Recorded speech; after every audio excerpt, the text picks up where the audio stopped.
Guys, I'm so excited about the Season 18 dev notes that released just a little bit ago.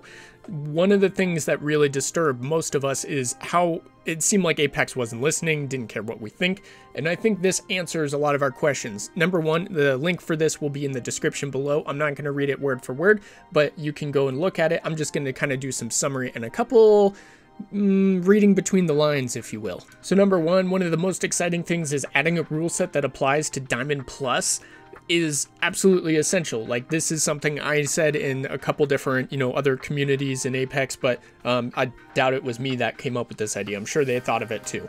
But this just makes sense. If you're one of the top tier players, you should have a little bit harder of a game to play, whether that's an additional rule or your matchmaking is better. They acknowledge in here the matchmaking is not what they intended, aka kind of trash. So I'm glad to see they're at least taking one step in the right direction. The other thing they're taking seriously is this ratting problem. Some of the statistics and data in here is a little bit scary, but actually really cool because they are measuring how much you're just idly standing and how much you're idly crouching, which is insane that they have everything already in place to do that, but they have it. And so they are looking at that information and saying, what can we do to make these more actionable games? What can we do for higher damage? Another chart that they have in there, measuring the damage. The more ratting there is, the less total damage there is per game.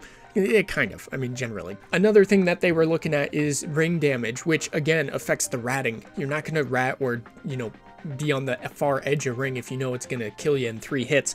And I remember back in the day, a couple seasons ago, that really hurt, that ring 1. Hopefully they don't quite go back to that, but maybe ring 2 could be a little bit stiffer.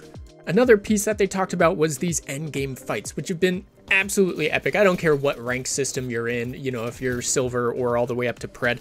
Typically, there is more people in those last rings, which makes it so great. You can't just run up and finish off a team. You got to be so careful. If you're out in the open, you're done for, or you're fighting left, right, forward, center, back, up, down, and that's the fun stuff. And they said that's the fun stuff too, so I'm glad that our viewpoints align. Comment down below if you've been enjoying these end rings and if you want to see that, or if you've experienced some problems. The last thing I want to talk about is the theme of bugs in this dev blog. Now, maybe I missed some posts, but they just talk about the bugs so much and being such a fundamental problem to this. It really seems like there was some source coding problems that didn't play out the way it should have been, aka we shouldn't have gotten -35 for every rank all the way through. Our bonuses, we know those were bugged anyway, but they should have played out differently than even their little fixes in the meantime did. So this is just something that I'm pretty sure it was an oops from the beginning, but they didn't necessarily have the answer, or they had the answer early on, but they let it play out. But you know what? I will take the bugs because it means that we're learning and growing, and that means that we're going to have more adventures in Apex. At least I am, and I hope you will too. I'll see you in the next video, guys.